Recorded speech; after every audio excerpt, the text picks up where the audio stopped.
नमस्कार, मैं हूं आशीष चित्रांशी और आप देख रहे हैं the news launcher. Modi ji G7 के लिए अब तैयार हैं। साइप्रस से उड़ान भर दिया उन्होंने वहां का सर्वोच्च सम्मान लेने के बाद। हालांकि साइप्रस तो एक अलग चर्चा का विषय है, अडानी वाला साइप्रस। साइप्रस से इतना प्यार मोदी को और गोदियों को क्यों है, इस पर आगे चर्चा करेंगे। लेकिन अभी जो चर्चा हम लेकर के आए हैं, 14 बार बेइज्जती के बाद भी मोदी ट्रंप के पीछे क्यों खड़े हो गए? 14 बार, 13 था, 13 के बाद 14वां ट्रंप ने किया कब?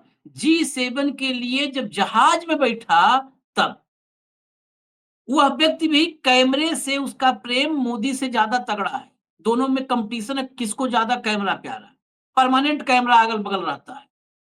जहाज में बैठते बैठते फिर बोल दिया कि जैसे पाकिस्तान और भारत के बीच मैंने सीज फायर करवा दिया, वैसे ही ईरान इजराइल में करवाऊंगा। तो ये 14वां जो हम गिन पाए हैं, वो 14वीं बेइज्जती थी। इसके बाद भी मोदी ट्रंप के पीछे क्यों खड़े हो गए? और वो भी उस दौर में, उस वक्त में, उस हालात में, जब 24 घंटे के भीतर, अब तो 24 घंटे से ज्यादा गुजर गया है, इसको आप मानिए 24 घंटे नहीं, अब 30-35 घंटे हो गए होंगे। इस 30-35 घंटे, 40 घंटे के भीतर मोदी ने 2 ऐसे ब्लंडर किए हैं जिनको आपसे छिपाया गया है। आपको बताया नहीं गया, न गोदी मीडिया ने बताया, न अखबारों ने फ्रंट पेज पे छापा, और बाकी कोई सिस्टम आप तक है नहीं संचार का कि आपको सच पता चले। ये 2 ब्लंडर ऐसे थे जिन्होंने भारत को पूरी दुनिया में अलग खड़ा कर दिया। अलग मतलब इसलिए नहीं कि यूनिक, अलग मतलब अलग, उसके साथ जोड़िए थलग, तो अलग थलग कर दिया, अकेला कर दिया। कैसे किया? उन दोनों ब्लंडर्स को कैसे आप देखते हैं समग्रता से, पूरी दुनिया में जियोपॉलिटिक्स को अगर समझने वाले लोग जो भी है कैसे समझते हैं, वही चर्चा हम करेंगे। भाऊ को लाइए स्क्रीन पर फटाफट। स्वागत है भाऊ। प्रणाम प्रणाम। खबर लाते हैं, खबर एक एक करके देखते हैं। सबसे पहले दिखाइए बीबीसी कि इस रिपोर्ट में कुछ चीजें खुलेंगी और कुछ हम और खोलेंगे। गजा में युद्ध विराम के लिए यूएन में वोटिंग से दूर रहा भारत। कांग्रेस ने कहा विदेश नीति में गड़बड़ियां हो रही हैं। अब कांग्रेस ने क्या कहा, इसको छोड़ दीजिए, क्योंकि कांग्रेस कही और किनारे हो गई। कांग्रेस के कहने का लोड ही कहां मोदी जी लेते हैं, देश के लोगों को कहने का लोड नहीं ले रहे। ये क्या मतलब गड़बड़ है गजा वाला मामला? गजा नहीं समझ पा रहे हैं जो लोग, तो हम जो बोलते हैं उससे बता देते हैं गाजा। हम लोग बोलते हैं गाजा पट्टी, लिखते हैं गजा, अलग अलग है।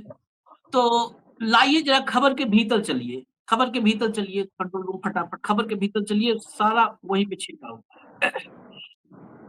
गुरुवार को, आज हम सोमवार पे हैं, गुरुवार को संयुक्त राष्ट्र महासभा में गजा में युद्ध विराम को लेकर नागरिकों की सुरक्षा और कानूनी और मानवीय दायित्व कायम रखना शीर्षक से एक प्रस्ताव पेश किया गया, जहां 193 देशों में से 149 देशों ने इस प्रस्ताव के पक्ष में वोट किया, इसके पक्ष में वोट किया। हालांकि भारत उन 19 देशों में से एक था जिन्होंने इस वोटिंग से दूरी बनाई। अमेरिका के सहयोगी रहे कई देशों ने इसके पक्ष में वोट किया। दक्षिण एशिया में एक एक लाइन में बहुत कुछ है फॉरेन पॉलिसी। दक्षिण एशिया में भारत को छोड़कर बाकी सभी मुल्कों ने इस प्रस्ताव के पक्ष में वोट किया। ग्लोबल साउथ की बात करते हैं मोदी जी, और पूरे साउथ, ग्लोबल साउथ में अकेले मोदी जी थे जो इस प्रस्ताव से दूरी बना लिए, बाकी सब इस प्रस्ताव के पक्ष में खड़े थे। ये ग्लोबल साउथ बनाएंगे, खाली टीवी पर कैमरे में सुनिए इनकी बातें। यूएन की वेबसाइट में इस प्रस्ताव के बारे में दी जानकारी में लिखा गया है कि बीते सप्ताह संयुक्त राष्ट्र सुरक्षा परिषद यानी UNSC, United nation security council में इस तरह का प्रस्ताव पास नहीं हो सका था, क्योंकि एक अस्थायी सदस्य अमेरिका ने वीटो कर दिया था। यह प्रस्ताव पहले यूएनएससी में आया था, जिसमें 5 सदस्य हैं, अमेरिका, ब्रिटेन, फ्रांस, चीन और रूस। एक भी यूएनएससी में कोई प्रस्ताव हो, अगर एक भी पांचों में से उसके खिलाफ मतलब वीटो कर दिया तो प्रस्ताव नहीं पास हो पाता। जैसे पाकिस्तान को अक्सर चीन बचाता रहा है, वैसे ही इजराइल को अमेरिका बचाया, वीटो कर दिया, नहीं पास हो पाया। जब वहां नहीं पास हो पाया तो महासभा में इस प्रस्ताव को लाया गया, 149 वोट मिले इस प्रस्ताव के पक्ष में, जिसके बाद इसे अडॉप्ट कर लिया गया, क्योंकि 193 में 149 थे, अडॉप्ट कर लिया गया। 12 सदस्य देशों ने प्रस्ताव के विरोध में मतदान किया, सिर्फ 12 ने, और 19 ने दूरी बनाई। अब जब नाम आप सुनेंगे तो आप भारत, विश्व गुरु भारत को समझेंगे, 56 इंच को। प्रस्ताव के विरोध में वोट करने वाले देश पहले सुन लीजिए, ये भी जानना जरूरी है साथ में।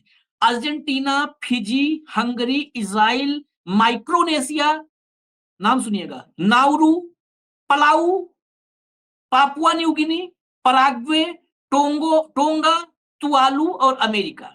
इसमें अमेरिका, इजराइल, ये 2 देश लोग जानते हैं दुनिया भर में। अर्जेंटीना माराडोना की वजह से जानते हैं, हंगरी और फिजी को तख्तापलट की वजह से जानते हैं। हंगरी यूरोपियन कंट्री है, मतलब तो उसका नाम कुछ लोग जानते हैं। और पराग्वे को फुटबॉल, जो लोग देखते हैं फुटबॉल के दर्शक हैं वो जानते हैं। यही इनकी बाकी तो नाउरू, पलाऊ, इसके लिए ज्योग्राफिक टीचर होना पड़ेगा। प्रस्ताव पर वोट न करने वाले देश पे भाव सुनिए। अब ये और इम्पोर्टेंट है, जो भारत, जिस कैटेगरी में भारत है, जरा भारत जहां पे खड़ा हुआ है उन देशों को देखिएगा, आप सुनिए। इसी से भारत की विदेश नीति का आज आप व्याख्या आपसे करवाएंगे। अल्बानिया, कैमरून, चेचिया, उत्तर कोरिया, ये चेचिया मुझे लगता है चेचेन्या हो सकता है, वो टाइपिंग में एरर हो सकता है चेचिया भी हो।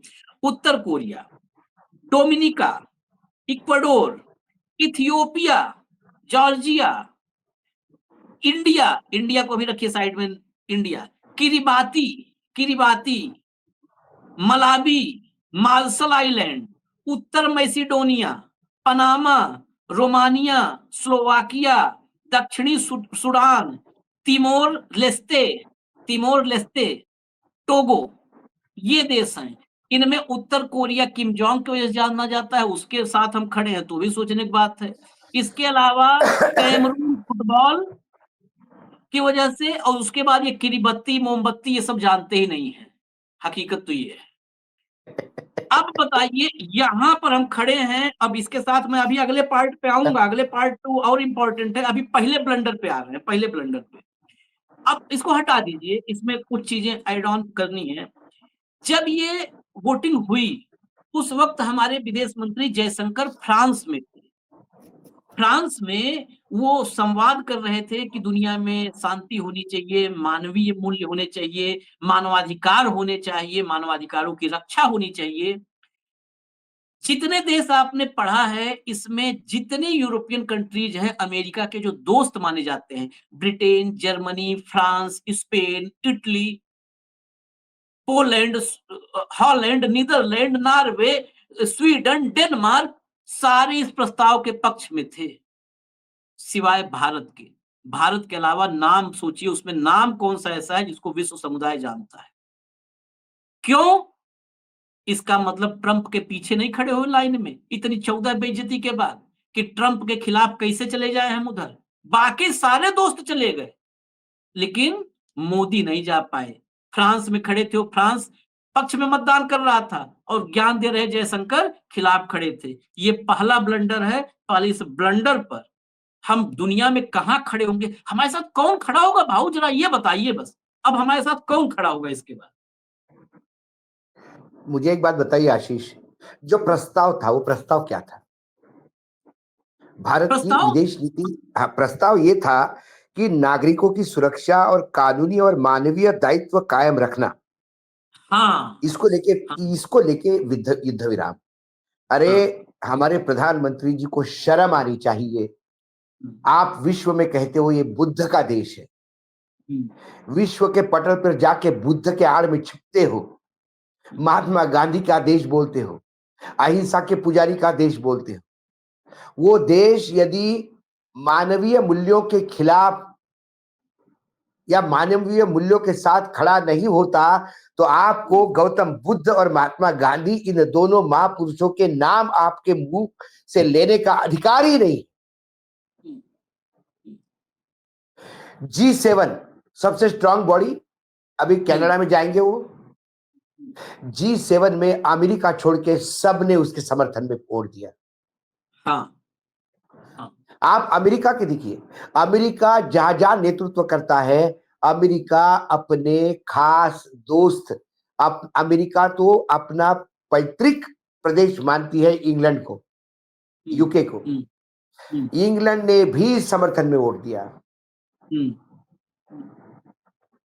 अमेरिका के साथ कौन थे जिनके नाम लेने पे नक्शे में ढूंढना पड़ेगा, वेयर दे आर, गूगल करके पूछना पड़ेगा, क्योंकि जितना ज्योग्राफी हमने भी पढ़ा, ऐसा नहीं ज्योग्राफी हमने नहीं पढ़ा, लेकिन उनमें से कई देशों के नाम तो पहली बार कान पे आए।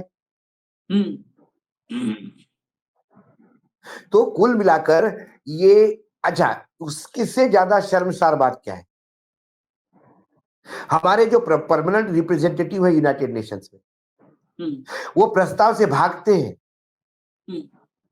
और साथ में कहते हैं कि हम शांति चाहते हैं। तो ये युद्धबंदी किसके लिए थी? प्रस्ताव के शब्द क्या कहते हैं? मानवीय मूल्यों की रक्षा करने, मानवता की रक्षा करने के लिए यहां युद्धबंदी होनी चाहिए। युद्धबंदी यानी शांति, ये पता नहीं क्या इस दिन को, और किस भाषा में प्रस्ताव आना चाहिए। और ये आपको एक स्टैंड लेने की जरूरत है। प्रधानमंत्री कहते हैं इस प्रस्ताव के पहले उनकी नेतन्याहू से बात हुई, हमने कहा बातचीत के जरिए ये हल होना चाहिए। अरे आप जो चाहते वो कृति में क्यों नहीं आते? प्रधानमंत्री क्या मन की ही बात करते रहेंगे? काम कब करेंगे? जब से मैं उनको राजनीति में देख रहा हूं, खास करके जब प्रशासनिक राजनीति में देख रहा हूं, जब वो मुख्यमंत्री बने तब से बोली तो रहे, कर क्या रहे हैं? गुजरात की जनता को जाके पूछिए किस डर में वोट देते हैं वो, बोलते क्या है ये और करते क्या है ये। तो आपने क्या ट्रंप के डर से साथ नहीं दे सकते तो हम एक एब्सेंट रहेंगे, और ये एब्सेंट रहने वाला खेल तो हमने बहुत देखा ना आशीष, राजनीति में। जो कहते हैं कि हम सत्ता पक्ष का साथ नहीं दे सकते, लेकिन एब्सेंट रह के उनको बेल आउट कर सकते, इनडायरेक्ट मदद कर सकते। तो आप एब्सेंट क्यों रहे? उस आपके विदेश मंत्री ने, विदेश सचिव ने, प्रधानमंत्री ने, या परमानेंट रिप्रेजेंटेटिव जो है हमारे यूनाइटेड नेशंस में, उन्होंने एक बात भी कही कि हम इस प्रस्ताव के विरोध, प्रस्ताव पे इसलिए हमने दूरी बना ली क्योंकि इससे हम इत्तेफाक नहीं रखते। किस बात से ऑब्जेक्शन था बताए तो सही प्रस्ताव में। तो कुल मिला के हमारी विदेश नीति अमेरिका तय करता है। ये गिड़गिड़ाए होंगे अमेरिका के सामने, साहब आपके समर्थन में आ जाएंगे तो बहुत लोचा हो जाएगा, बहुत अंदर हमको तकलीफ होनी पड़ेगी। एक हम आपको बेल आउट करते कि हम आपके साथ आते हैं। तो अमेरिका ने आर्म ट्विस्टिंग करके जिन जिन देशों को, मतलब आज हमारी औकात जो, एक बार फिर से तुम 19 देश पढ़ लोगे, मैं रिक्वेस्ट करता हूं तुमसे आशीष, वो 19 देश जो साथ थे भारत के, उनके नाम ले लो तो भारत की औकात क्या रह गई अंतरराष्ट्रीय स्तर पे आपको समझ में आ जाएगी।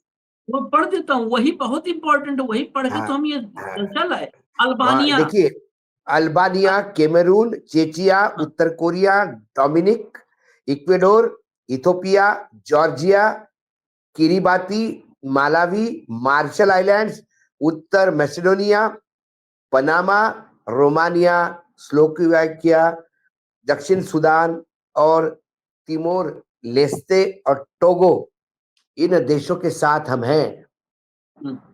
ये हमारी औकात है। लेकिन दुर्भाग्य आशीष, जिन ये पहली बार सुनने वाले नामों के साथ हम हैं, और इनमें से ये 19 में से एक भी देश ऐसा नहीं है जिसने भारत और पाकिस्तान के कॉन्फ्लिक्ट में पाकिस्तान को गलत कहा हो। ये आपके साथी है। आप दक्षिण एशिया का आप रिप्रेजेंटेशन करना चाहते हैं, आप विश्व गुरु छोड़ दीजिए, एशिया के गुरु बन के दिखाइए। आप लंका को नहीं मनवा पाए, आप पाकिस्तान को नहीं मनवा पाए, आप नेपाल को नहीं मनवा पाए, म्यांमार को नहीं मनवा पाए, आपके पड़ोसी है ये, भूटान को नहीं मनवा पाए।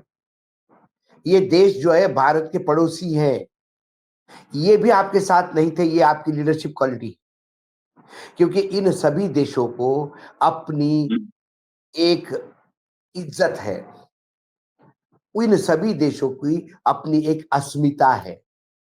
नेपाल इतना छोटा देश है लेकिन उसकी भी अस्मिता है, लंका की भी अस्मिता है। पाकिस्तान अमेरिका के भरोसे जी रहा है लेकिन उसने भी इसके प्रस्ताव में समर्थन में मतदान किया। और 143 करोड़ के इस सब कॉन्टिनेंट उपमहाद्वीप को हमारी अस्मिता नहीं है। हम अमेरिका के सामने पिछलग्गू बन के अमेरिका के दरबार में दरबान बने हुए हैं। क्या कारण था? कौन सा ऐसा राजकीय हलचल आ जाती यदि हम समर्थन में साथ देते? जिस G7 में आप इनवाइटेड है, G7 में टोटल 7 देश है और 4-5 इनवाइटी है। इसमें भारत भी है, ऑस्ट्रेलिया भी है, दक्षिण अफ्रीका भी है। आशीष, ये पूरे G7 की समिट जो अभी होने जा रही है, जिसके लिए प्रधानमंत्री अब पहुंच गए हैं, उस समिट में अमेरिका छोड़ के कोई उनके समर्थन में नहीं था, मतलब उसके विरोध में नहीं था। बाकी इनवाइटेड देश भी समर्थन में थे। उस प्रस्ताव से भागने वाला एक भगोड़ा भारत था। शर्म आती है शब्द यूज करते समय मुझे, मेरे देश के लिए, लेकिन हम हमारी रिस्पॉन्सिबिलिटी से, जिम्मेदारी से भागे हैं। ये नाकारा नेतृत्व इस देश को और कितना बेइज्जत करेगा। G7 में बुलाने पे जो महिमा मंडन करते हैं, उस G7 के लोगों ने यदि पूछा कि आप तो भगड़े हो, बाकी इनवाइटेड UAE ने भी समर्थन किया, सबने इनवाइटेड ऑस्ट्रेलिया ने समर्थन किया, इनवाइटेड साउथ अफ्रीका ने समर्थन किया, यूक्रेन ने किया। वो पूरे G7 में विरोध करने वाला अमेरिका और भगोड़ा भारत, ये दो देशों के बीच पूरे लोग समर्थन में है खड़े। क्या विदेश नीति है हमारी? अरे जिस फ्रांस के भूमि पे खड़े होकर शांति की बात करते हो, उस फ्रांस ने भी समर्थन में वोट दिया। हाँ, समर्थन में वोट न देने का कारण भारत सरकार बताए, बताए। ऐसा कौन सा कारण है कि जिसके वजह से आपने समर्थन नहीं दिया? मेरे मन का समझे बताऊं, एक बंदरगाह है इजराइल में, ये ट्रम्प और ये सब सबसे महत्वपूर्ण एक व्यक्ति है। उस बंदरगाह में 70% का स्वामित्व अडानी का है। गौतम भैया का है, गौतम भैया बोला करो, गौतम भैया अडानी का है। हमारे देश के दामाद का है। विश्व गुरु जो बनते हैं उनके परम आदरणीय शिष्य का है। उसके बाद उसी इजराइल की एक कंपनी जिसके साथ फिर आदरणीय 1000 श्री गौतम अडानी भैया, इनका हैदराबाद में एक डिफेंस का प्रोजेक्ट है, ड्रोन, जिसमें ड्रोन बन रहे हैं।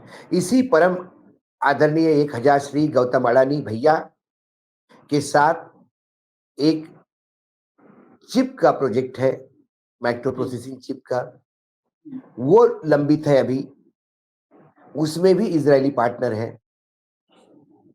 फिर इजराइल से हमने पैगासस भी खरीदा है। कल इजराइल ने बोल ही दिया कि ये पैगासस किस किस के लिए यूज हो रहा है।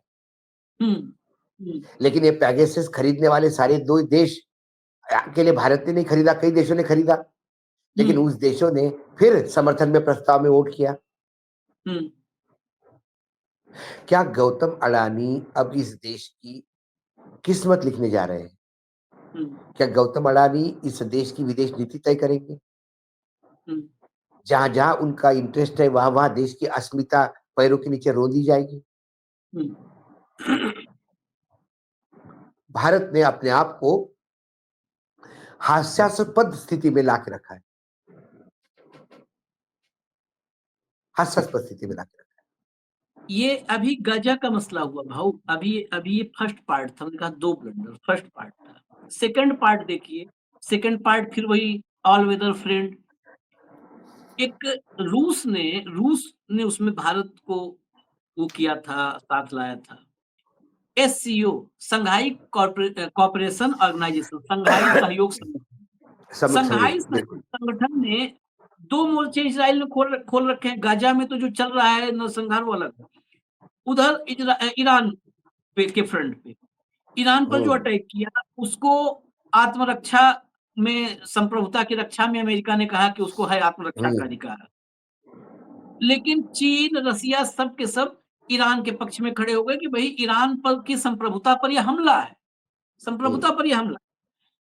एक शंघाई सहयोग संगठन ने, शंघाई सहयोग संगठन बहुत महत्वपूर्ण है, जियोपॉलिटिकल भी और इकोनॉमिक प्रोस्पेक्ट से भी, और भारत के लिए ज्यादा। हाँ, भारत के लिए। रूस, एबीपी वाला जरा हेडलाइन दिखा दीजिए, मैं इन्हीं चैनलों के ही जो खबरें दबी रहती वहीं से निकाल के लाता हूँ। एससीओ ने की ईरान पर इजराइल के हमले की निंदा, भारत ने साफ किया अपना रुख, हम शामिल नहीं, बस हम शामिल नहीं, हटा दीजिए, हम शामिल नहीं, ये सामान्य नहीं है। हम शामिल नहीं यानी आपने रूस और चीन मान लीजिए दुश्मन, रूस, लेकिन रूस की ही पहल पर आपको भी सबको साथ लेकर के किया गया था। इसके शिखर सम्मेलन में बुलाया जाता है, आप मीटिंग में जाते हो, आपने ये करके कि उस प्रस्ताव से हम अलग हैं, फिर वहीं गए जहां गजा में गए थे कि नहीं छोड़ सकते ट्रंप को और नेतन्याहू को, वहीं रहना है, रहना वहीं है, बाकी पूरे मोहल्ले से दुश्मनी हो जाए। फिर आपने शंघाई सहयोग संगठन से कट्टी कर ली, अब तो लग रहा है कि आप शायद नहीं आगे कंटिन्यू करेंगे, नहीं करेंगे। ईरान को आपने स्पष्ट संदेश दे दिया कि नहीं, ये मैसेज तो चला गया ना, इशारों में जैसे कड़ा संदेश होता है, तो इशारों में ये भी संदेश जाता है कि भारत हमारे साथ नहीं है। ईरान के हमारे साथ कितने आर्थिक हित जुड़े हुए हैं। हमारा एक बंदरगाह हम डेवलप कर रहे थे जो भारत के व्यापारिक भविष्य के लिए सबसे इंपॉर्टेंट है, कुछ भी नहीं था, जो ईरान के साथ हम डेवलप कर रहे थे, वो बंदरगाह होल्ड पे गया।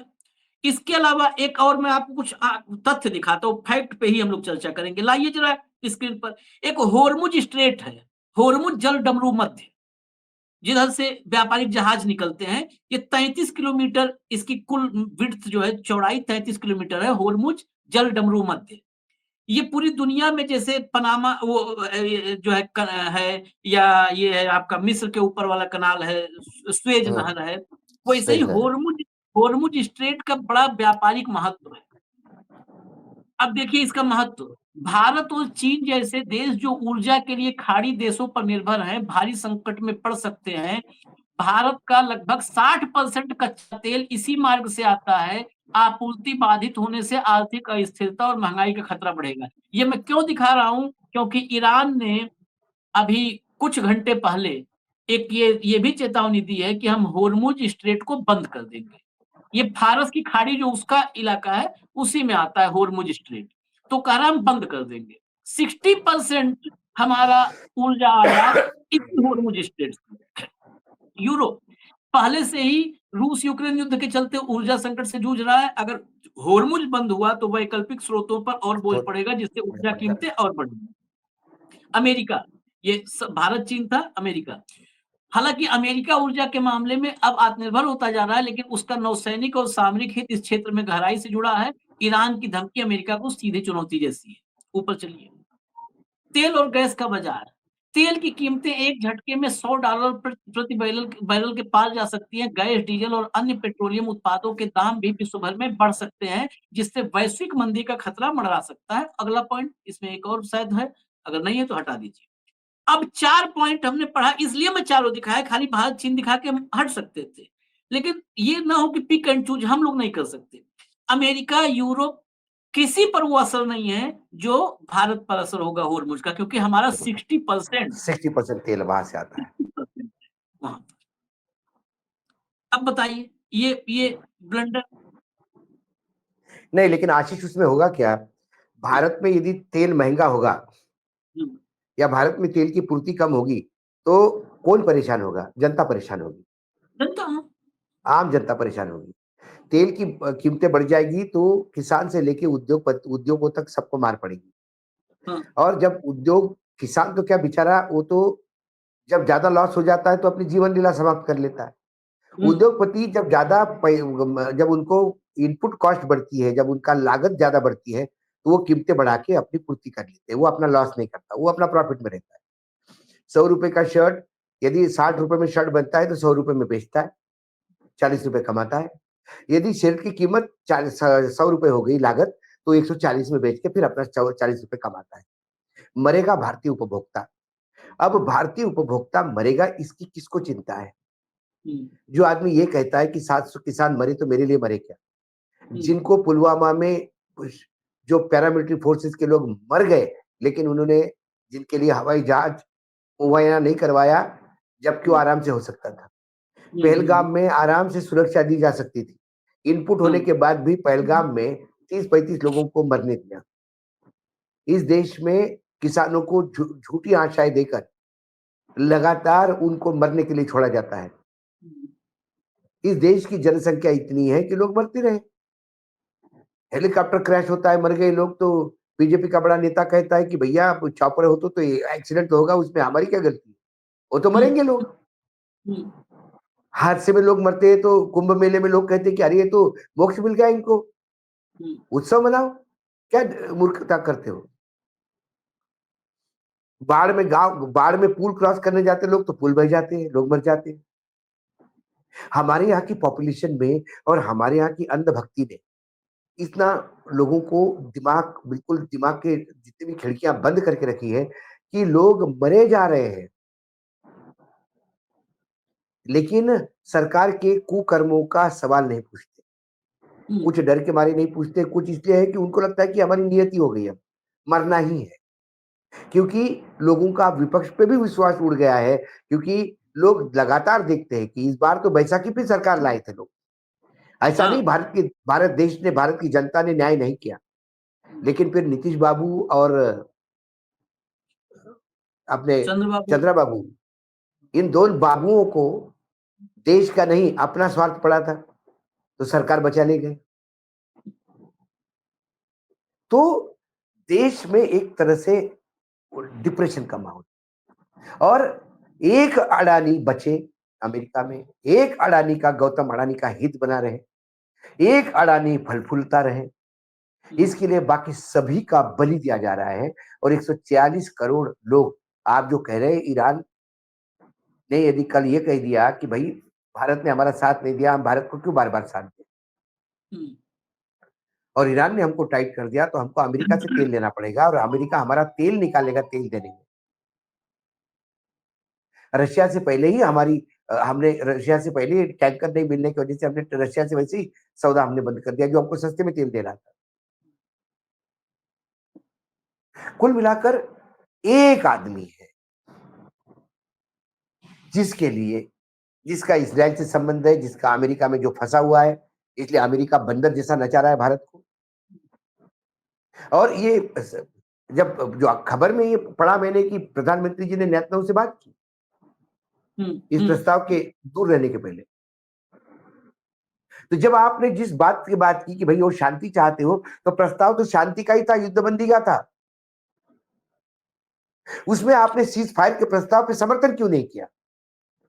एक एक क्योंकि कुल मिलाकर हम्म, चाहे ईरान हो, अब तो एक बात तो तय है, हमारी हाँ, विदेश नीति कैसी हो सकती है, हम्म, हम्म, इस बारे में आप बहुत अच्छी तरह से पहले से प्रिडिक्ट कर सकते हो। आप भविष्यवेत्ता नहीं हो, फिर भी जिस देश में अडानी का इंटरेस्ट है, जिस देश के साथ अडानी के हित अटके हुए हैं, उस देश के साथ भारत किसी भी हद तक जाके साथ देगा, ये बात तय है। जहां जहां अडानी अटके हुए हैं, मतलब अडानी भारत हो गए, भारत अडानी हो गए। मोदी, अमित शाह, बीजेपी, संघ, ये अब कहीं नहीं है। ये भी अडानी में ही सीमित हो गए हैं। अडानी भगवान श्री कृष्ण का वो दिव्य रूप है जिसमें सारे ब्रह्मांड, सारे युग, सारे लोक समाहित है। ये अडानी हो गए। संघ भी अडानी में समाहित, बीजेपी भी अडानी में समाहित, मोदी जी भी, शाह भी, भारत की अस्मिता भी, भारत के विदेश नीति भी, भारत की संरक्षण नीति भी, भारत की आर्थिक नीति भी, भारत की तमाम एजेंसियां, ये एक सब। आखिरी सवाल है मेरा, ये बहुत जरूरी इसलिए यही आखिरी पूरा जो दोनों ब्लंडर था इसी का निचोड़ है। हम अभी 51 सांसद भेजे थे, जयशंकर भी उसके बाद ऑपरेशन सिंदूर के बाद दुनिया भर में घूम रहे हैं। दोनों पक्ष देखिए, गजा में युद्ध विराम के लिए था, वहां पर मानवीय सहायता, मानवीय मूल्यों के लिए प्रस्ताव था, भारत दूरी बना लिया। ईरान पर इजराइल ने अटैक किया तो अमेरिका ने कहा कि ये आत्मरक्षा का हक है, आत्मरक्षा के लिए। ईरान ने कुछ भी नहीं किया था, बड़ा जो क्लियर है, क्रिस्टल क्लियर। भारत की विदेश नीति क्या है वो तो सब देश देख रहे हैं, हम जो देख रहे हैं वो बता रहे हैं। ईरान ने इजराइल पर कुछ भी कोई अटैक नहीं किया था। सिर्फ ये डाउट था कि वो हथियार बना रहा है, तो हथियार तो हम सब बना रहे हैं।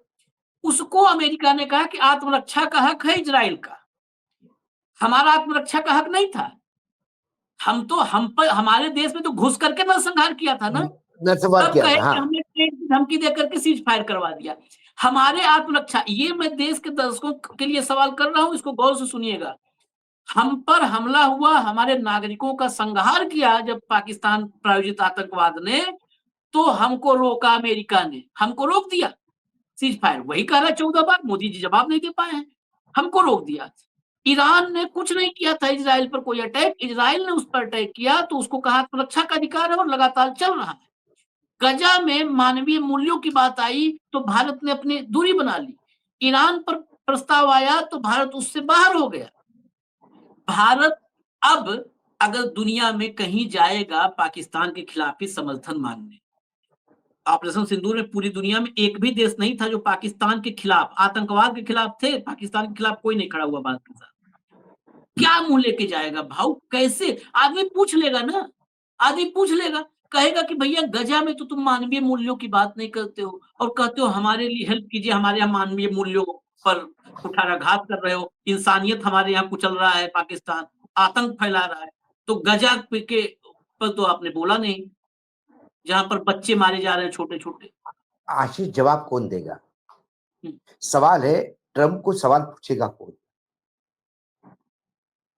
वो शेरनी थी इंदिरा गांधी जिसने व्हाइट हाउस में अमेरिकन प्रेसिडेंट को ललकारा था।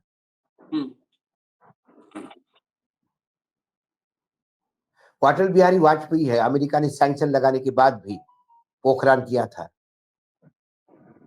वो अटल जी थे।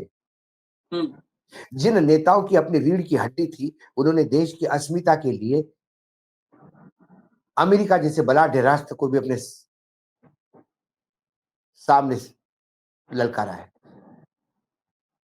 जो नाकारा है, जो स्वार्थी नेता है, अपने व्यक्तिगत स्वार्थ और एक व्यक्तिगत उद्योगपति को उसके हित संभालने के लिए अमेरिका के राष्ट्रपति को सवाल पूछने का अधिकार खो गए। इन्होंने अपना मौन बेच दिया है अमेरिका के हाथ।